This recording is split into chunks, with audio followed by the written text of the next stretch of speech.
नमस्कार साथियों, मैं आपका दोस्त लेखक मोटिवेशनल स्पीकर डॉक्टर उज्जवल पाटनी। रात के 11 बजे थे। 11 बजे अचानक घर की घंटी बजी।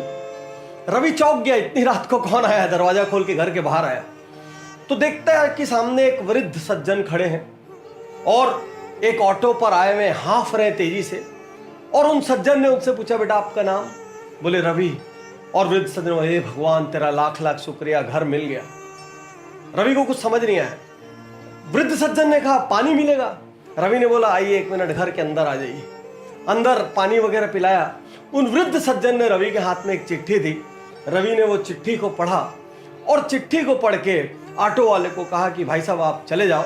और वृद्ध सज्जन का सामान उतार कर घर के अंदर ले आया और कहा, अंकल रात बहुत हो गई है, आप सो जाइए, मैं आपका काम कल सुबह कर दूंगा। उस चिट्ठी में रवि के पिता ने रवि के लिए कुछ लिखा था और वृद्ध सज्जन ने कहा कि आपके पिता ने मुझे भरोसा दिलाया कि मेरा लड़का आपका काम जरूर से जरूर करेगा, आप बिल्कुल बिना किसी चिंता फिकर के चले जाओ।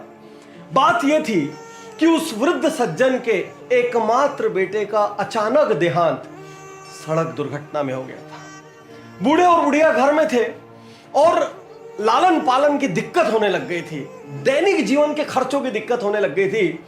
तो वो नहीं चाहते थे अपने बेटे की मृत्यु का कंपेंसेशन लेना, लेकिन उसके बावजूद भी कुछ जब रास्ता नहीं बचा तो उनको लेने का सोचना पड़ा। और जब सोचना पड़ा तो उनको पता चला एक कागज है, वो कागज दिल्ली में जाके उनको सर्टिफाई कराना पड़ेगा। वो सालों साल से वृद्ध सज्जन कभी अपने छोटे से गांव से निकले नहीं थे। दिल्ली उनके लिए बहुत डरावनी, बहुत बड़ी जगह थी।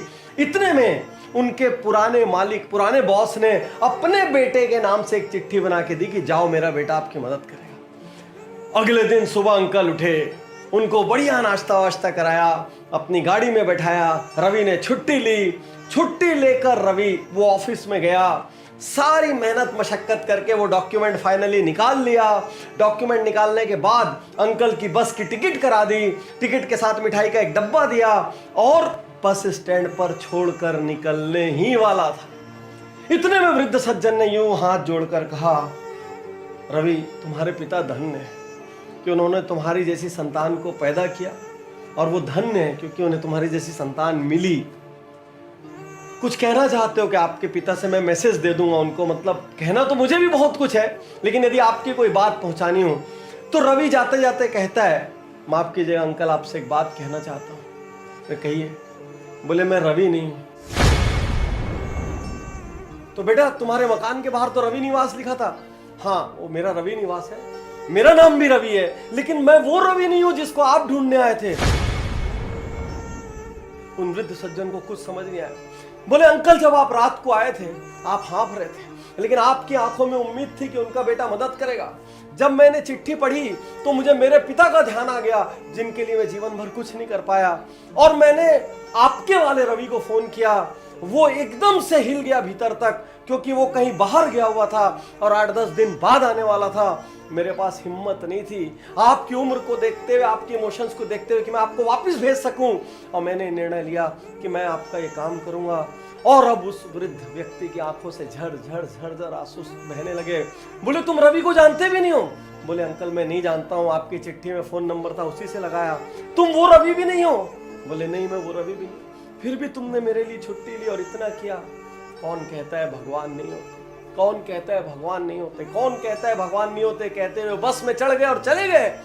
और रवि उस दिन अपने घर पहुंचा और उसको अपने जीवन की सबसे बड़ी, सबसे बढ़िया, सबसे बेहतरीन नींद आई। साथियों, हर आदमी दुनिया में अपने रिश्तेदारों की मदद करता है, अपने दोस्तों की मदद करता है, अपने परिवार वालों की मदद करता है, अपने स्टाफ की मदद करता है। बस इतने में उसकी दुनिया खत्म हो जाती है। जो यहां तक भी नहीं करते, आपके लिए तो मैं क्या कहूं, आप तो उस भगवान के प्रति कृतज्ञ भी नहीं है जिसने आपको इस धरती में भेजा है और आपको इस लायक बनाया कि आप किसी के लिए कर सकते हैं।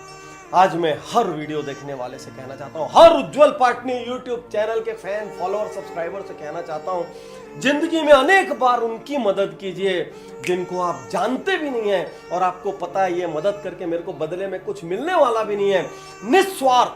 निस्वार्थ सिर्फ इसलिए मदद करना क्योंकि आपको अपने जीवन में आंतरिक खुशी चाहिए। आपको उस ऊपर वाले को उत्तर देने के लिए अपनी लाइफ में, अपने सीवी में कुछ अवार्ड्स, कुछ क्रेडेंशियल्स चाहिए, इसलिए मदद करना। इसलिए मदद करना कि कल आप अपने बच्चों को कहानियां सुना सको, इसलिए मदद करना ताकि आप रात को आसानी से सो सको और आपको अपने इंसान के रूप में पैदा होने पर गर्व हो। याद रखना, ऊपर वाले ने हर किसी को मदद करने की काबिलियत भी नहीं दी।